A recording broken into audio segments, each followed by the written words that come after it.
Penn State showed us that they really need Nicholas Singleton back for that USC game.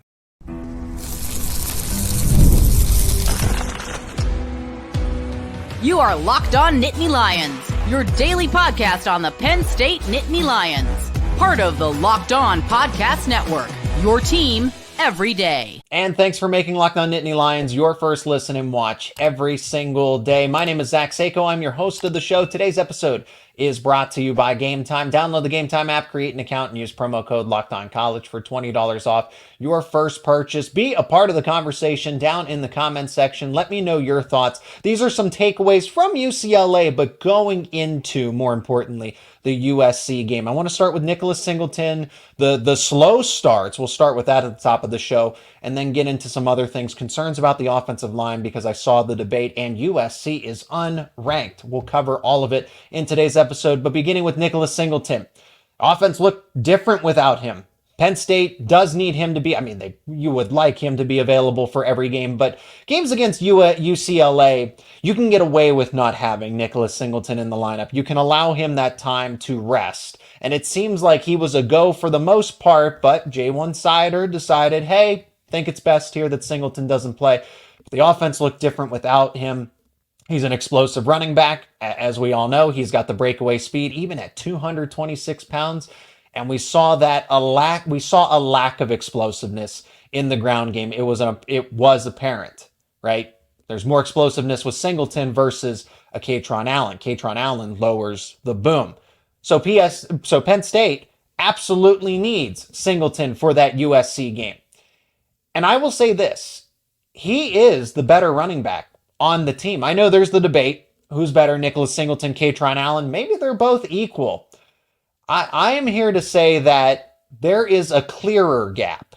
There is a clearer gap between who's better overall. Is it Nicholas Singleton and Kaytron Allen? For the longest time, and when I said longest time, right, we're only in the third season of Nicholas Singleton and Kaytron Allen complementing each other in the backfield, but that's what it used to be. It used to be complementary. Singleton was the home run threat. He was the speedster. Kaytron Allen was the big bulldozer type of running back. And he could do other things. He could block better. He could catch better out of the backfield. Nicholas Singleton didn't do a lot of that in high school, so his pass catching skills were pretty limited. He was basically take the football in the toss and go. But he had all the athleticism in the world, the work ethic, the determination, and now you're starting to see that come together. Singleton has finally put it all together. He's become that all-around running back. So what Kaytron Allen was always able to do, the blocking, the catching, being able to run between the tackles, Nicholas Singleton can now do that. And he's not better at everything compared to Kaytron Allen, but when you combine all the different parts of the skill sets for each of them, the things that Kaytron Allen did well, Nicholas Singleton has either caught up to him or surpassed him in certain categories while having that speed, that agility, that explosiveness that Kaytron still is missing from his game, or it's not his strong suit. You're never going to say that, oh, Kaytron Allen is going to win a foot race here every time. You're going to turn to Singleton for that. But that was just it. Singleton, really, it felt like he only had the speed, the home run threat ability, and now he has it all. I think to the play against Illinois where he chips the defensive end, or maybe it was a blitzing linebacker, he chips the edge defender, decleats him.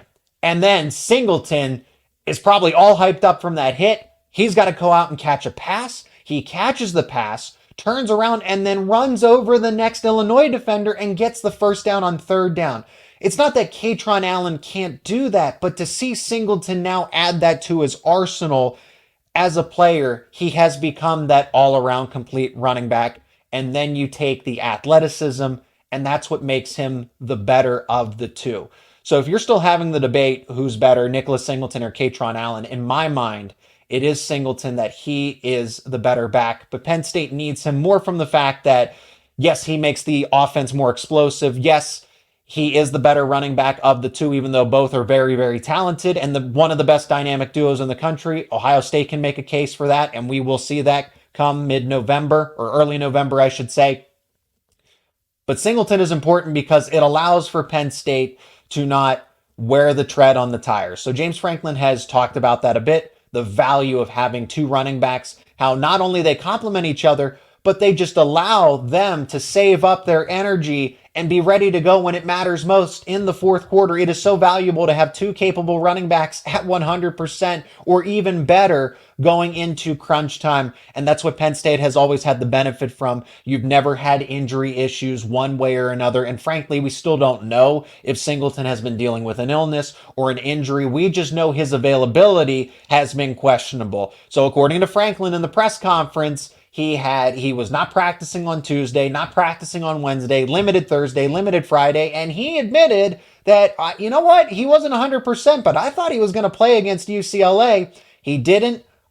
I err on the side of precaution. I absolutely agree with the decision. Hold him out because you can win against UCLA without Nicholas Singleton. I don't know if you can, or at least I don't have the same confidence level at USC. Road game, that kind of opponent, you need Singleton and Allen to be at their best.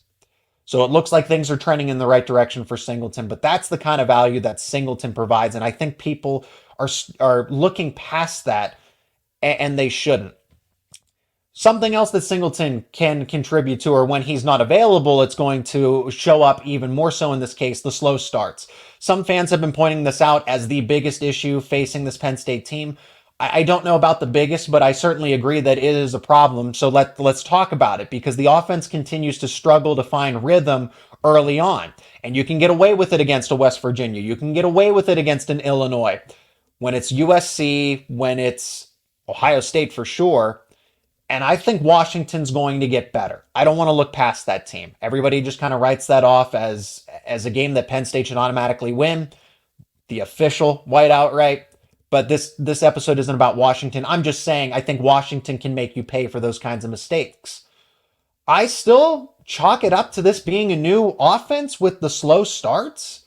Second half of the season will be better. So I'm here to say that this will get fixed in due time. You still have to give them time. Andy Kotelnicki bringing in a new complicated system.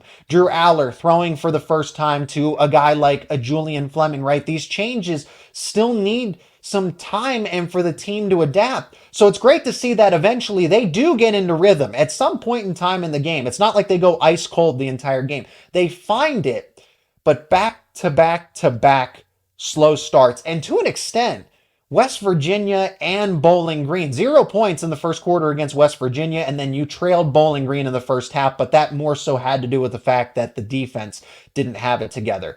So it's bad when it happens against Kent State. Right, slow start against Kent State, but they figured it out. Understandable against an Illinois team, conference opponent, top 20 team, well coached, and then bad again when it happens to UCLA. Oh, but Zach, that's another conference opponent.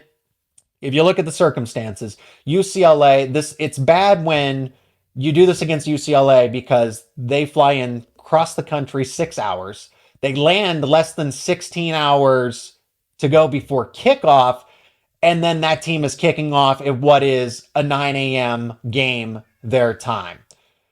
I say this gets fixed. I don't know about right now leading up to USC because I can see the slow start continuing against USC. Travel, adjustments, unfamiliar opponent once again, and the best team that they've flat out faced. In terms of overall talent, coaching, I like Lincoln Riley. Even though people criticize him, I still think he's one of the better coaches and top 10 coach in the entire country. I can understand if another slow start happens against the Trojans, but at least for Penn State's offense and Andy Kotelnicki, they do figure it out, whether that's early in the second quarter, middle of the second quarter, late in the second quarter, a little bit later in that Illinois game. But Penn State's offense still is able to get it done. Now, I'll tell you where this does get fixed. Behind the USC game is another bye week. That's when I expect the offense to be clicking on all cylinders routinely like we've never seen before, not just for portions of the game. They will be able to have that consistency that fans and spectators are expecting. Part of the offense's dilemma here, maybe with the slow starts and other things to criticize them for, come from the offensive line. And Anthony Donko leaving the game against UCLA doesn't inspire a lot of other confidence either. I have some concerns about the offensive line still that I'll tell you about on the other side of this break. Today's episode is brought to you by LinkedIn Jobs. When you're hiring for your small business, you want to find quality professionals that are right for the role, and that's why you have to check out LinkedIn Jobs. LinkedIn Jobs has the tools to help you find the right professionals for your team faster and for free. LinkedIn isn't just another job board. LinkedIn helps you hire professionals that you can't find anywhere else, even those who aren't actively searching for a new job, but they might be open to the perfect role. And in a given month, over 70% of LinkedIn users actually don't visit other leading job sites. So if you're not looking on LinkedIn, you're looking in the wrong place. On LinkedIn, 86% of small businesses get a qualified candidate within 24 hours. You can hire professionals like a professional on LinkedIn. And LinkedIn knows that small businesses are wearing so many hats and might not necessarily have the time to devote to hiring. That's why LinkedIn is constantly finding ways to make the process easier and more intuitive. And 2.5 million, that is right, 2.5 million small businesses use LinkedIn for hiring.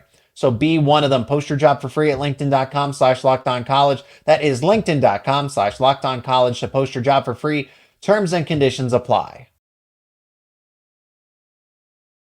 James Franklin has applauded the offensive line, saying that they're doing very well. He doesn't understand where the criticism comes from. And I've admitted, yeah, they're playing above expectations, but how much better are they performing? Let's talk about the positives before we discuss Anthony Donko leaving against UCLA. We're not exactly sure what his availability is going to move forward. Just saw him grab the arm in the middle of the play and only played 9 snaps in that game and did not return. The positives, aside from Donko being questionable to this point with an upper body injury, the positives are they're healthy and they have depth. A transfer like Nolan Rucci is able to offset the potential of Donko missing time. You have a JB Nelson that can play any position along the line of scrimmage. Same thing with a Cooper Cousins, and Cooper Cousins just continues to get better and better as a true freshman. There's the reason he had the green light. Overall, Venga Ioane, we saw the double pancake block where he comes in motion, and that's happened a couple of times now where Penn State sends him in motion out of the slot. That is just diabolical. My Andy Kotelnicki, absolute menace for sending your biggest offensive lineman, and frankly, someone who's 350 pounds with a lot of athleticism to be able to do what Venga Ioane does. He has been the best overall offensive lineman, in my opinion, for Penn State. And it's as clear as day. I'm not saying that, a guy like Nick Dawkins, he continues to improve. I think he's done very well in terms of commanding the line of scrimmage, calling out certain protections. He is probably one of the smartest in the entire locker room, and that's why he is a captain alongside Drew Aller. Overall, I like just what Venga Ioane has done as that guard for Penn State. And they are above average when it comes to pass blocking. Pass protection, Drew Aller has sustained some pressure here from the offensive line, but relatively, they have been better than expected in terms of pass blocking. Where I want to start to pivot to the criticisms are the average to below average results when it comes to run blocking. This is backed up from Pro Football Focus. Also, the eye test, they just don't really reset the line of scrimmage unless you have a good scheme from Andy Kotelnicki. Scheming helps, and that's what we talked about in the offseason, that Andy Kotelnicki was going to be able to kind of coach Penn State past some of those shortcomings, whether it was the wide receivers or the offensive line in this case. You can scheme a lot of things to help your position groups out if they're not performing to the best of their abilities. And another positive, just because I'm going to get ready to criticize them here, they should be better in the head-to-head matchup against USC's defensive line. They should win that head-to-head matchup, and that's going to be a key one to watch when we actually preview and break down that game a little further. So now for the criticisms. The defensive line for UCLA is not the best, and they got pressure on Drew Aller. Drew Shelton at left tackle continues to struggle more than he should. I have been harping on Shelton for quite some time between the offseason and the middle of the season.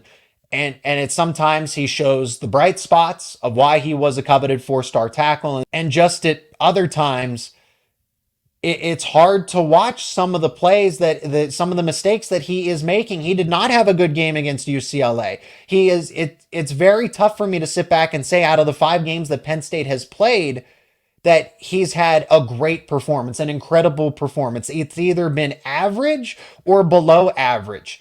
Nolan Rucci filling in. mammoth of a run blocker, and that's going to be ultra important if he has to step up against USC and be that starting right tackle. But as a pass blocker, I have similar amounts of questions about just the overall offensive line play. There was this debate on X. It was a college football account that had posted a graphic and said, Penn State's offensive line is average. And I don't remember who had said this. Penn State fans argued against it, said that this account was wrong. And I guess I'm wrong for agreeing with the college football account because that said no and stood by it. Penn State's offensive line is playing above expectations. There was this idea that they were going to be the weakest link of the group.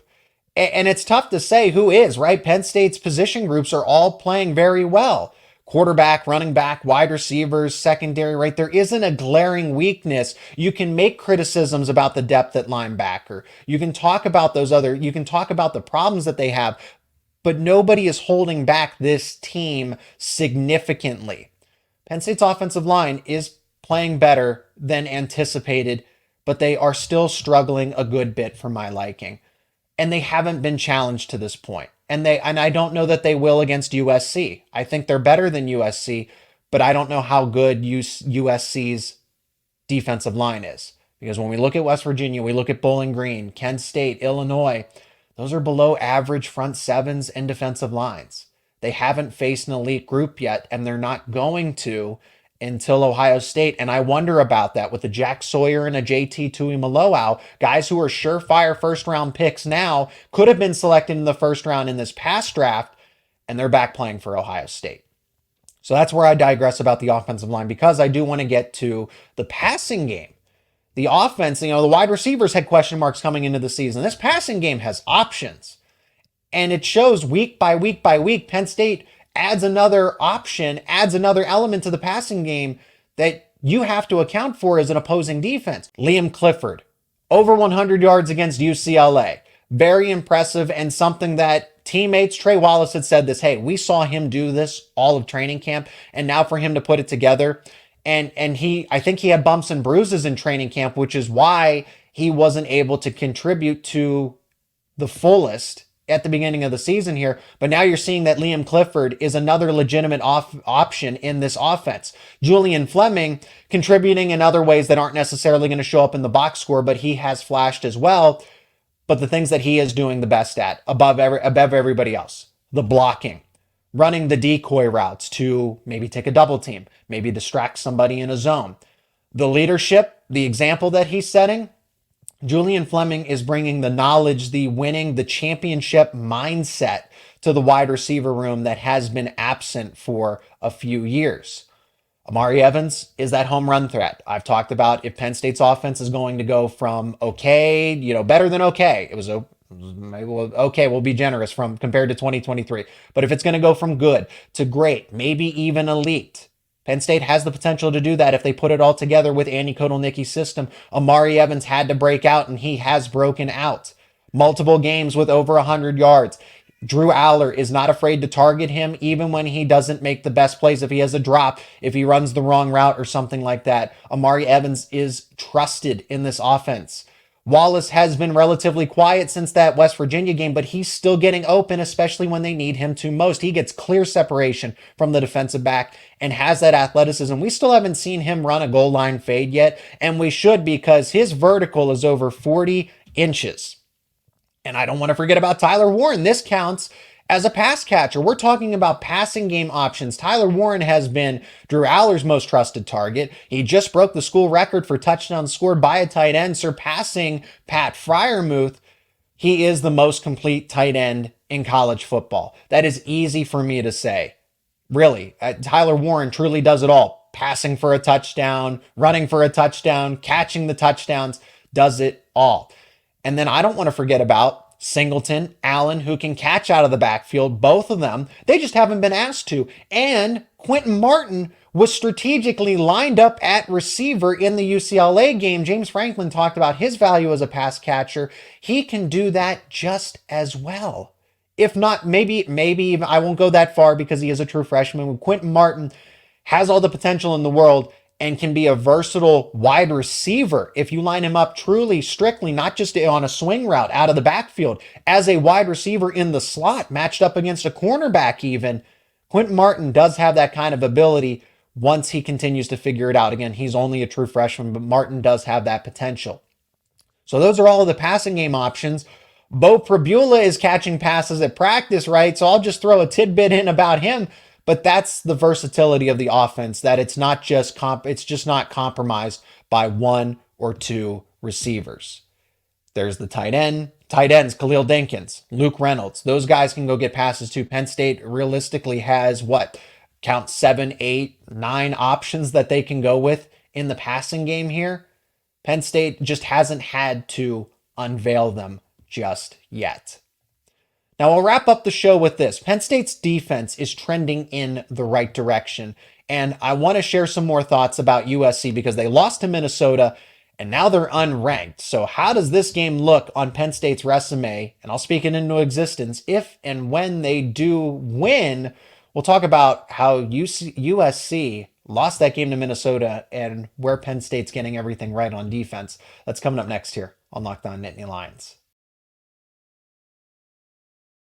Today's episode is also brought to you by Game Time. You got to download the Game Time app because buying tickets to your favorite events should not be stressful. Game Time has just launched a new feature called Game Time Picks. It makes getting tickets to your favorite live events even easier than before. Game Time Picks filters out all of the fluff, so you only see the incredible deals on great seats, and you don't have to waste time searching through thousands and thousands of tickets. If you look at Game Time right now, I have it pulled up on my screen. You can see tickets for Penn State at USC if you are making the trip. Safe travels, but you can find great deals on seats at the Coliseum for this game. It's already got the Game Time picks sorted in front of me. I see a super deal right here for section 101, row 22, all-in pricing, so you don't have surprise fees at checkout. All-in pricing has it at $125 a piece. That's $125 per ticket with fees included. If you're looking for the lowest price from Game Time, you can get Upper Deck, Section 314, row 18 for $82 a piece. Take the guesswork out of buying tickets with Game Time. Download the Game Time app, create an account, and use promo code LOCKEDONCollege for $20 off your first purchase. Terms apply. Again, create that account and use promo code LOCKEDONCollege for $20 off your first purchase. Download Game Time today. Last minute tickets, lowest price, guaranteed. Penn State's defense is still trending in the right direction, and that's pretty ironic of me to say because Penn State is a top 5 defense when it comes to yards per play allowed.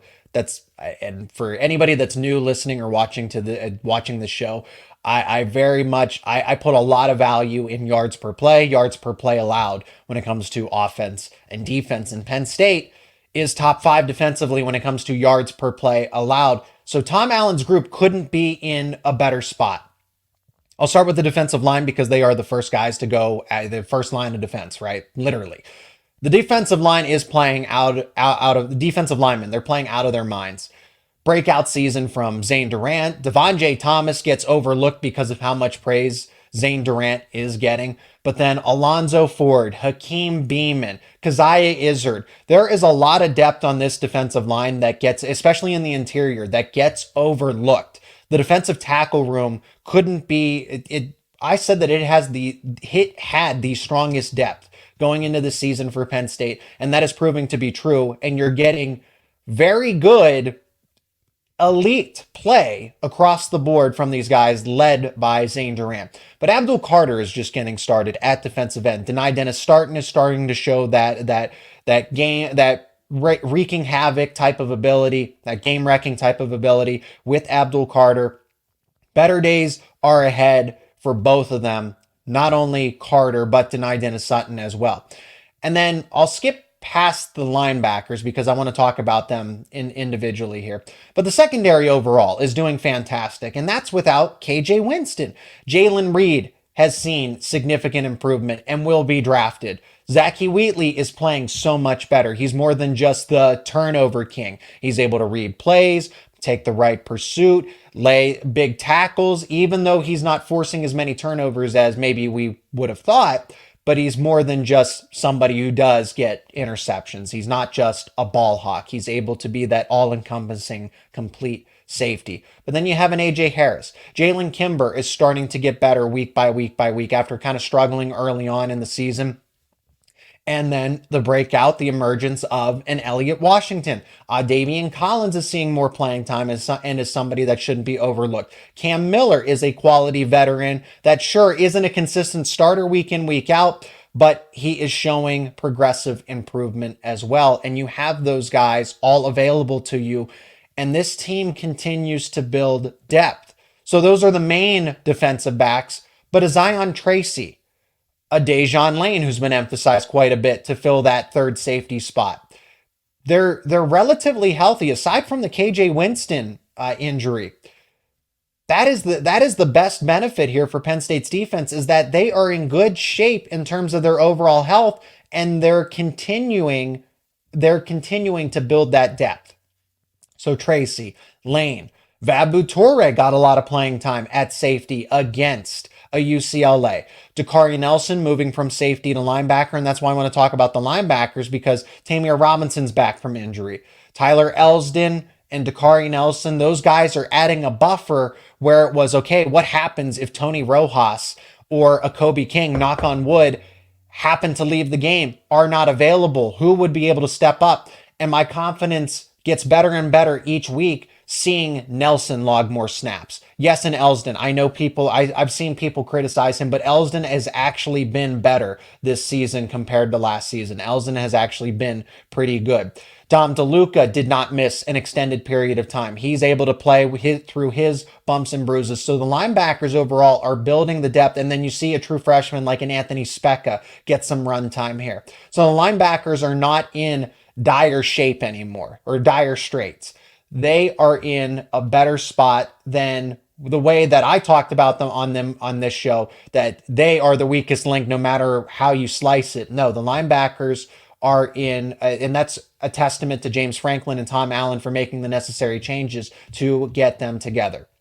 When I look at the defense, USC will be the toughest test to date. This is a competent and capable group. I get it, they're 3-2. They lost to Michigan and Minnesota on the road, may I point out. But this offense is still loaded. Miller Moss, good quarterback. Woody Marks, an exceptional running back. Future in the NFL. Future in the NFL for Jacoby Lane. Zachariah Branch at wide receiver. Deuce Robinson. They have elite playmakers and guys that are only going to get better. Hopefully their breakout games aren't against Penn State. Illinois' offense had weapons too, and Penn State held them to 7 points. Capable quarterback, strong ground game, 2 talented wideouts. But Penn State is still going to face its toughest test against this USC offense.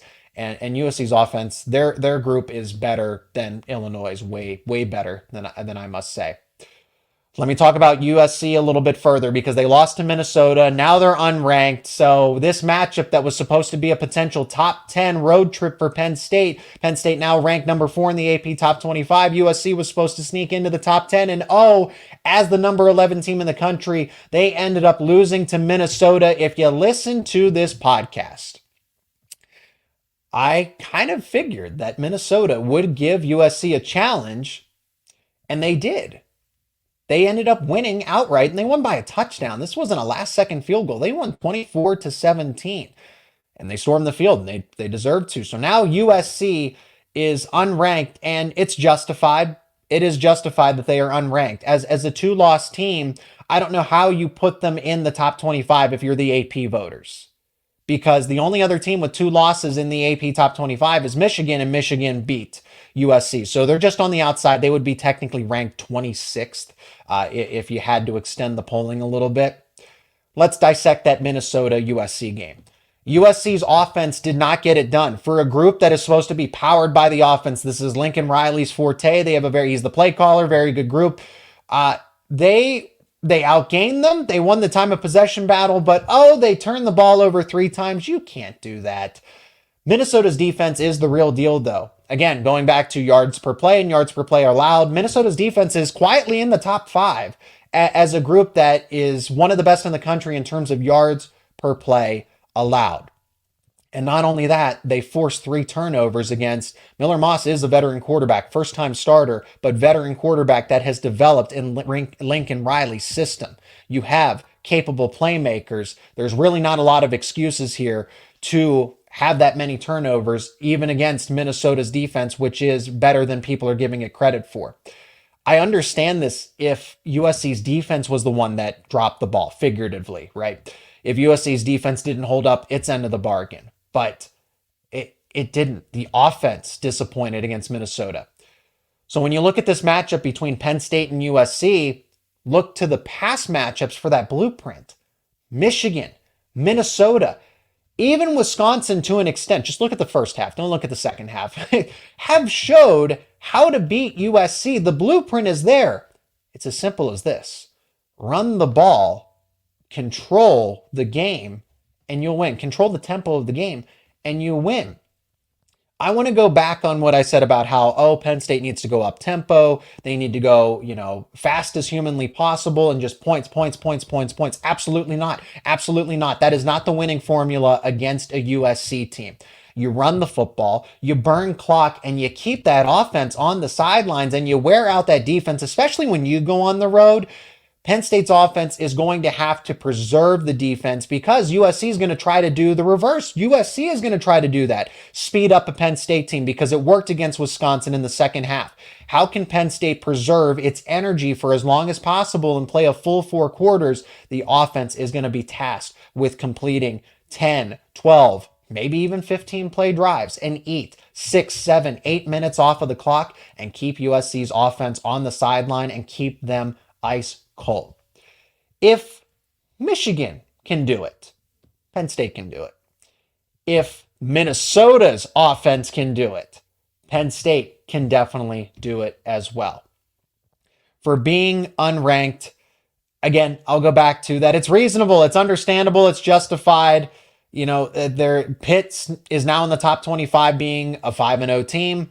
The only 2-loss team in there is Michigan. Everybody else has 1 or no losses. Penn State is now in the top 4. If the rankings stopped there and they were going off of the AP, Penn State would not even host a college football playoff game. They would have a bye into the next round. That's interesting, isn't it? Because we all just kind of assume that, if everything goes well, Penn State's going to host a home playoff game. But what if it even goes better than that and Penn State's in the top 4 and gets the bye? Well, it starts by beating a USC team that is down, but I don't want to allude and say that, they're vulnerable.